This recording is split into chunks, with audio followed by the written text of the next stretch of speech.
Halo, aku Diana. Aku 16 tahun. Apa menu yang paling kamu inginkan ketika makan malam? Kalau aku sangat suka pai bayam panas. Rumahnya membuatku sangat tergiur. Sayangnya, aku tidak bisa membuatnya sendiri karena aku tidak memiliki oven atau kompor atau bahkan dapur. Kenapa? Karena aku tinggal di sekolah selama beberapa tahun belakangan. Jika ada orang yang memberitahuku ini akan terjadi padaku, aku pasti tidak akan pernah mempercayainya. Ini adalah sekolahku. Apakah kamu melihat ruang ganti itu? Di balik koridor ini ada ruang kecil. Di sana ada tangga yang akan membawamu ke sebuah ruangan itu dengan furnitur lapuk, banyak ember, dan banyak alat pembersih.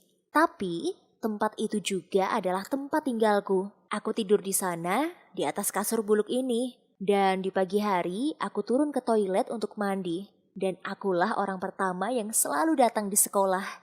Semua temanku selalu terheran-heran. Bagaimana aku bisa selalu datang pagi sekali? Tidak ada satupun yang menyadari bahwa aku tidak pernah meninggalkan sekolah. Mungkin mereka akan terkejut jika mereka tahu. Apakah kamu mau tahu kenapa aku tidak kembali pulang seperti remaja lainnya? Tetaplah duduk. Aku akan menceritakannya padamu semuanya. Setiap pagi, aku melihat teman-temanku datang ke sekolah dari rumah. Mereka sangat bahagia. Istirahat dengan baik, dengan baju yang sudah disetrika. Sebelum kelas dimulai, mereka selalu bercerita tentang keluarga mereka. Apa yang mereka makan, apa yang mereka kenakan saat sarapan, apa film yang mereka tonton di bioskop, dan siapa tamu yang mengunjungi mereka di akhir pekan. Terkadang aku merasa sedih mendengarkan cerita mereka, karena aku tidak merasakan segalanya yang mereka lakukan. Semua berawal dari tragedi yang terjadi di keluargaku. Makan siangku biasanya adalah telur orak-arik kantin sekolah. Aku mencuci baju di shower sekolah dan mencuci rambut di tempat yang sama.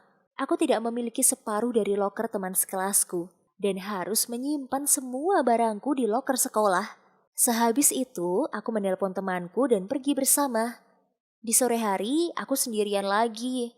Satu-satunya sumber hiburanku adalah internet.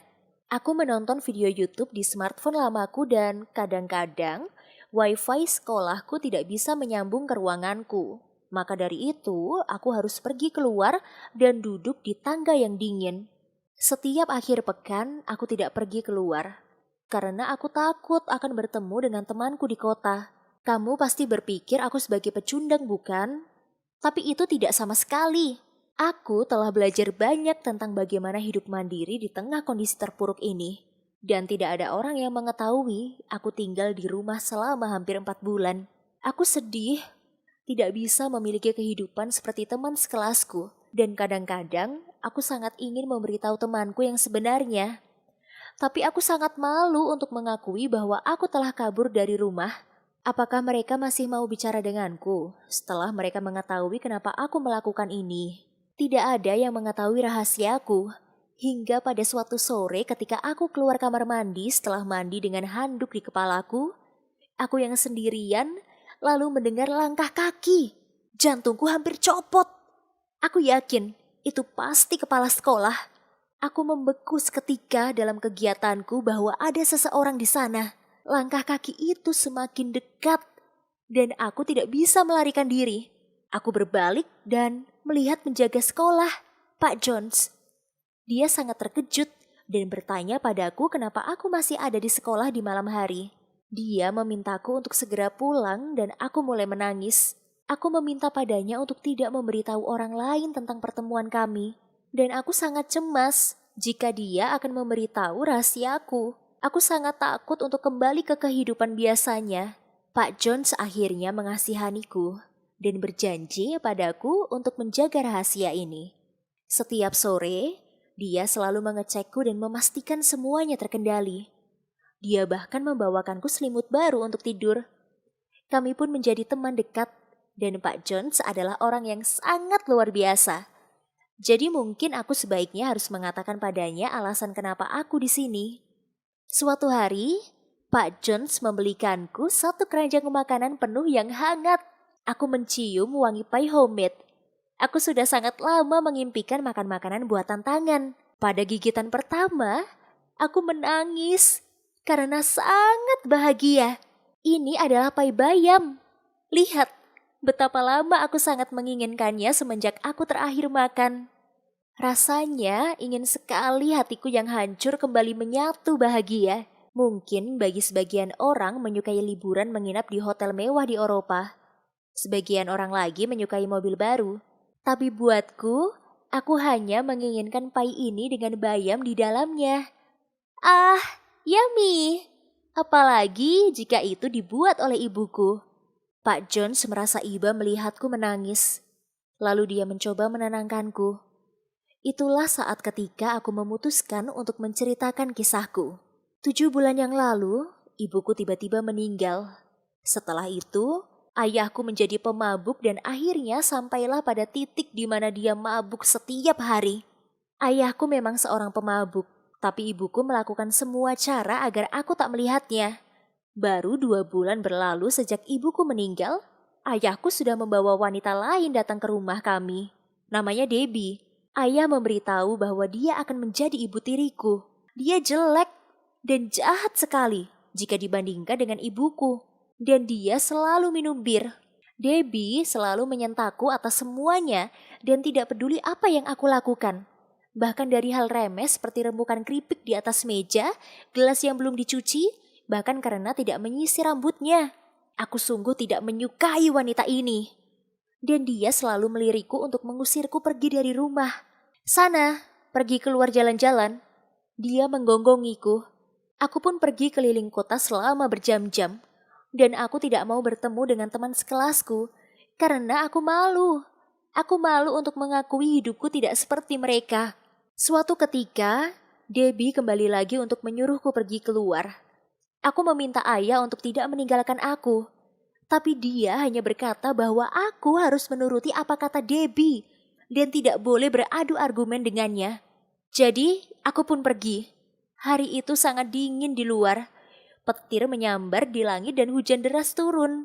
Aku sangat kedinginan sampai-sampai gigiku menggigil. Aku jalan melewati sekolahku. Dan saat itulah ada halilintar yang sangat dahsyat. Aku sangat ketakutan dan berlari ke sekolah. Aku berteduh di bawah undak-undak, tapi aku melihat ada pintu yang terbuka. Aku mendorongnya dan masuk ke dalam. Akhirnya aku merasa hangat. Aku pun tinggal di sekolah setiap malam. Cukup menarik untuk tinggal di sini sendirian. Aku bersyukur karena sekolahku adalah SMA biasa, bukan sekolah orang kaya.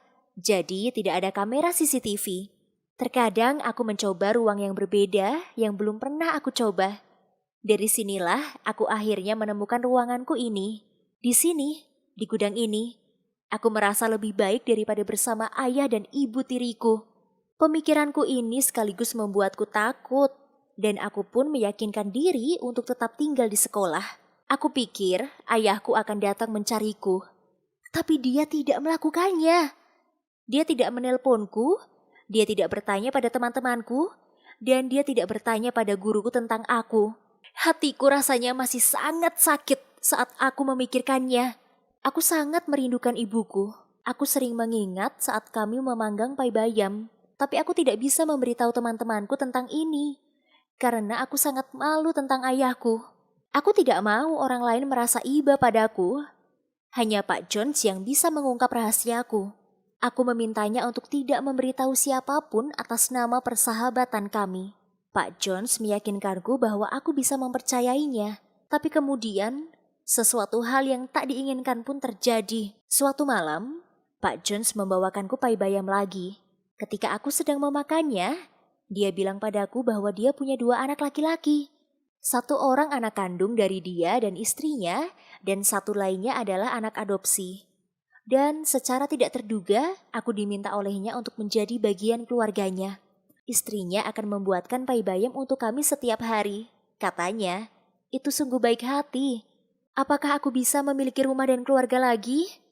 Apakah sekarang aku tidak harus tinggal di sekolah lagi? Pak Jones mengundangku untuk bertemu dengan keluarganya dan menghabiskan malam di rumah mereka. Tapi, ini artinya aku harus meninggalkan sekolah. Aku sudah tinggal di sini selama lebih dari 1 bulan.